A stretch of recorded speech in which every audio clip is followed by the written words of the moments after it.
Okay, you've seen my previous video where I did substantial testing with the Dinsus X1 exoskeleton. I'm with Josh here, who's our strength and conditioning coach, and as many of you may know, my job is as a gait analysis specialist. So this is our opportunity to do some precise testing to see if what Dinsus say is true.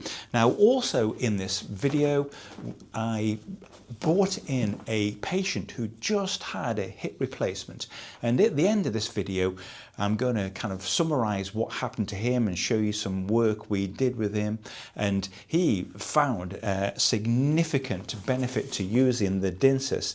And importantly, and Daniel's agreed that I share this, Daniel is a doctor and a consultant radiologist, so he's able to give a anatomical and movement kind of perspective as well that a lot of us wouldn't be able to. Is that fair to say, Daniel? I think so. Okay. Thank you. Needed some persuasion, but we got some great results. So on with the video.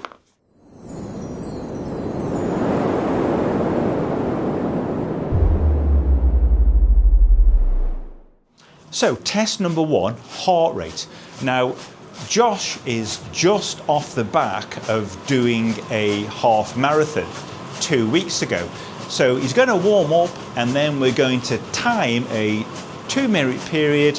He's using his Garmin watch and we're going to see what the heart rate is over that period, and then we're going to fit the Dnsys X1 and compare. So we're doing it in the gait lab here, so we've got a really good quality treadmill that's at a set speed and a controlled environment. I think it's worth noting as well how Josh feels in terms of change of position. He's used it before and definitely felt some benefit in terms of his ease of stride, but we'll be able to see kind of objectively now what changes, won't we? Right, we're starting a 2-minute period now. Josh has had a good warm-up and we're going to do a 2-minute run, obviously without the Dinsus now. Okay, well done, Josh. He's done his 2-minute run. Now we're going to put the Dinsus on and we'll get him going again. Okay, that's Josh. He's acclimatized, got back up again. I don't know how we can see how he's running with the Dinsus. I think it looks to me from here like his stride length's a little bit longer and like he's lifting his knees a little bit.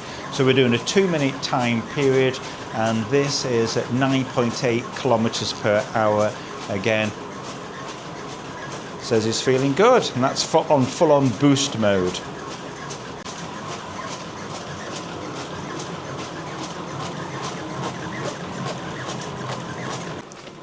Okay, good. That's at the end of the time run. We've got no idea what the result's going to be, so we're going to upload the data to the Garmin Connect app and we'll see what the changes in heart rate are, if anything.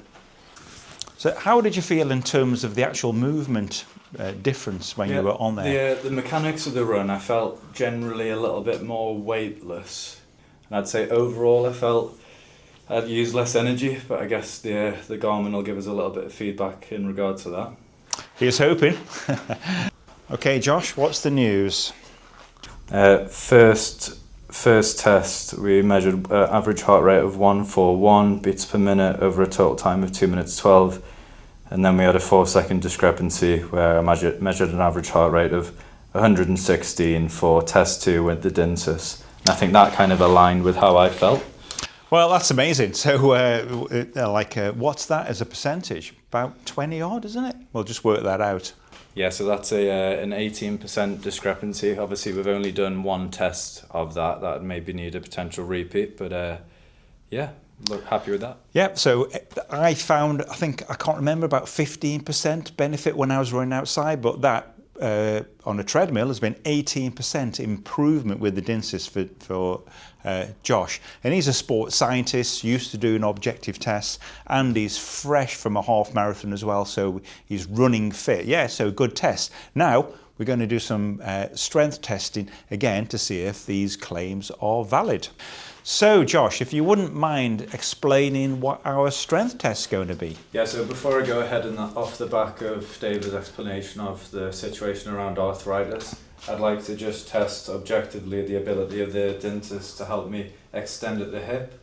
I think it's important again to be objective, so I'm going to use a rate of perceived exertion scale of 1 to 10 using the same resistance band without the Dinsus and then with. I'll do that for a few rounds and I'll see if I can tell a difference between my ability to extend with the Dinsus. So we've got it on standby mode now, switched off, so it's fine to kind of like leave it on, and we'll crack on with the test. Okay. Okay, so I'm going to do 10 reps of a hip extension with the band. Just trying to make my reps as consistent as possible. And this is an important test because there's a reason that the gluteals at the back, your bum muscles, are amongst the biggest in the body. They're major drivers of gait. Get this switch on. Okay, that's onto boost mode. We'll go for maximum benefit. Let's do those reps again, see how you find it.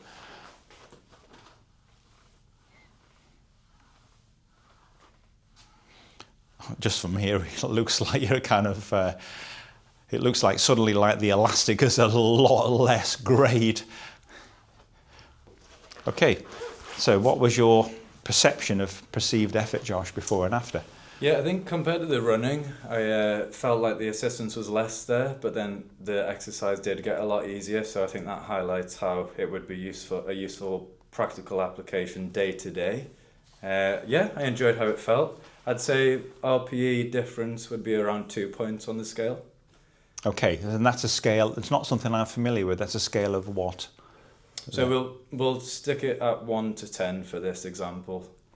Yeah. So that was like 20% improvement. Yeah. Just in your subjective opinion. It just looked easier when I was kind of like watching him. So just briefly, we've gone on to aqua mode, and what that is a resistance mode. So for a strength and conditioning coach like Josh, that could be a valuable tool. It feels like walking in really thick water. Yeah, the way I'd describe it to you is the way I've explained it to clients, it feels like I'm wading through custard or a thick mud, something like that. But definitely good for training an individual who maybe needs to get back to walking with strong postural muscles and making them feel where should be working almost. I don't know why you chose custard. Why not gravy? I'm hungry. I want some sugar. Yeah, we're staying late after work to do this for you, so give us a like. Okay, what's the next test, Josh? Okay, so for this test, we're going to go on to assistance boost first to test perceived exertion in hip flexion. So away you go, Josh, in your own time.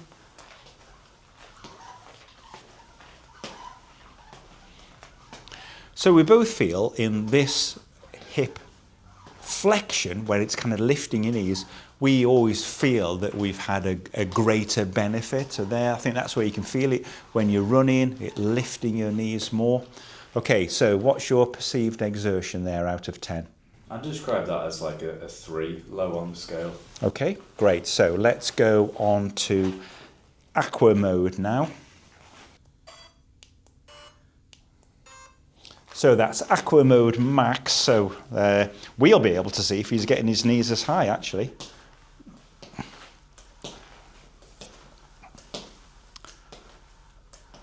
Straight away I can hear Josh's feet coming down harder there.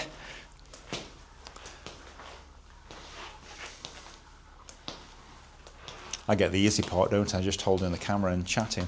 You're doing well.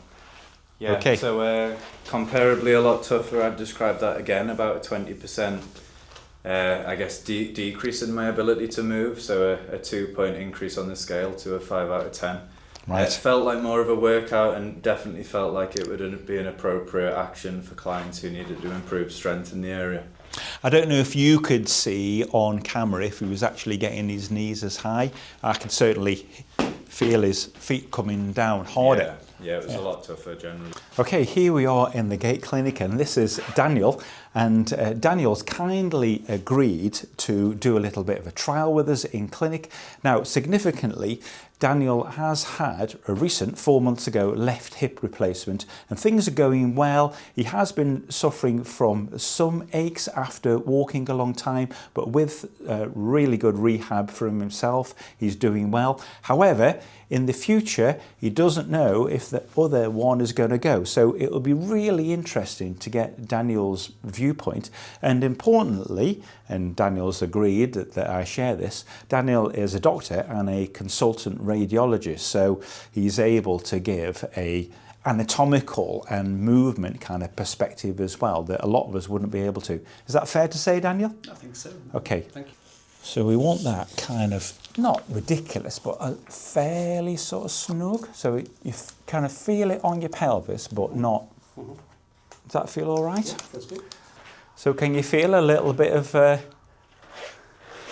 very subtle? Yeah, very subtle, yeah. Yeah, okay. So we'll just up the juice on that a little bit. I've got the app working here, so I can control the Dinsus. How does that feel pace-wise? Quite comfortable? That feels okay. So this is on transparent mode now, so what we'll do in a second is just, when you've settled down there, I'm going to give you eco mode. So are you ready? Quite happy? Yeah.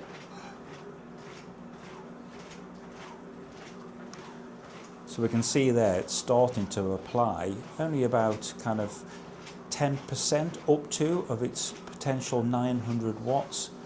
Yeah, it feels subtle. That's up onto sport mode. Be interesting to look afterwards, see if Daniel's strides lengthened at all. Yeah, it may be that there's objective signs that you can see of a change. Subjectively, I'm not noticing a massive difference between that and the one before.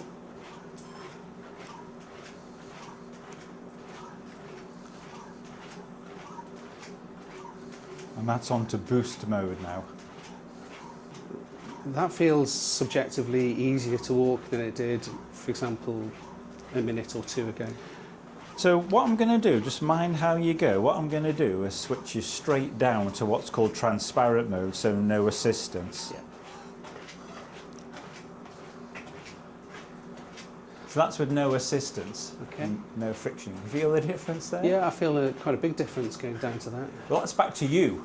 Yeah, I feel that my stride length is naturally shorter. And then we're going to go straight back up onto, and there's boost again. Yeah, having just gone back to the transparent mode, I don't know how this films, but it feels like I'm taking a longer stride. So I find it awful when you go back to transparent and all the assistant goes off, you just think, oh no, what's happened? This feels to me like a... it feels more like a professional walker's stride than previously. It'd be interesting to go back to the transparent just to compare it. Okay, you asked for it, old chap, so that's... So what I'm doing now is on my gait analysis system here, just going through the different modes. So I'm going to put Daniel up onto sport now and start recording this, and then we'll be able to look objectively and perhaps even compare the different modes. And so what we're going to do now is have a look at this change over time. I'm going to project it up onto the Daniel, how you felt when it was kind of like on and off? Yeah, well, going back to the off mode, it made me walking with my normal gait. It made me think I walk in a slouchy, languid, maybe slightly lazy sort of way.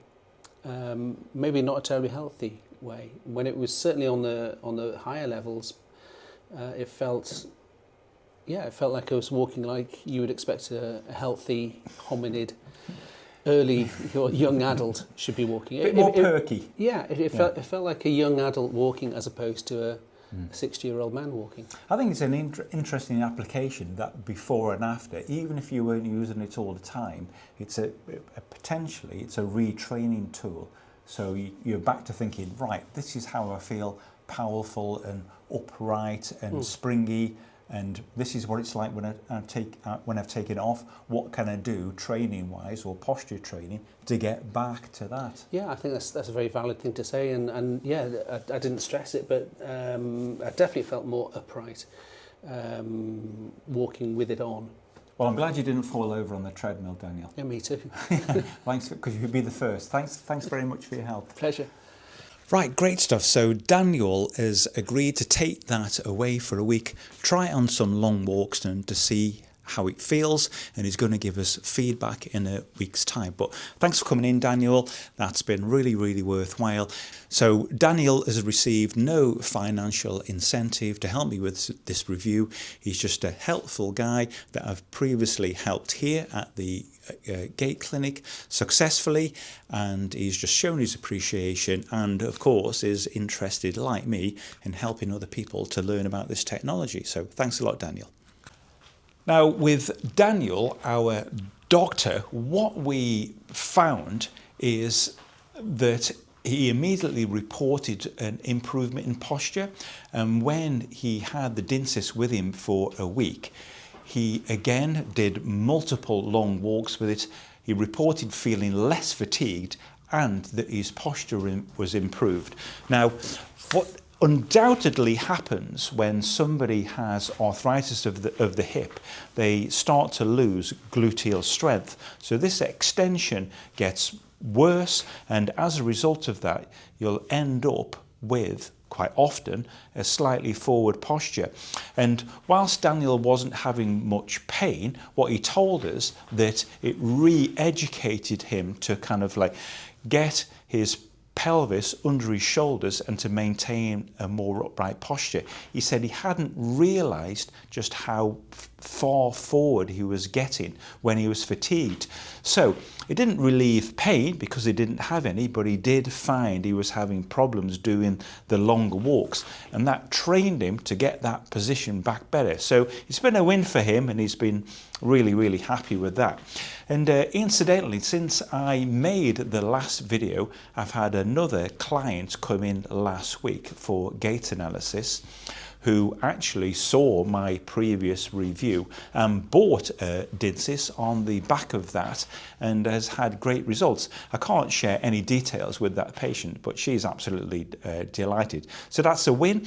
And this is just not about the commercial aspect of me doing this video. This is actually a person, a patient who has real difficulty walking because of complex medical conditions, who's had a significant benefit. So I'm pleased about that actually happened. Yeah. So I hope you've enjoyed this kind of like brief test using the Dnsys here from the Gait Lab in Newcastle. This is our full-time job, kind of assessing people's gait and helping with the strength, and to us this seems like a valuable tool. As I say, I've already had one client that's bought one off the back of the review. We've had another client that's been re-educated by it in terms of his posture. So I think for us it's a tool, even though it's not recommended as a medical device. It's something we can recommend for resistance training, re-education of gait, or to help people to walk that are in pain or have impaired function. So thanks very much for watching, and I know this is a departure from the normal Fellman Dave camping stuff, but you know, I'm keen to use my experience and profession when we're kind of looking at different tools that can help people hiking. And you know that we're hikers at heart because this is the background we put up in the studio. Thanks very much.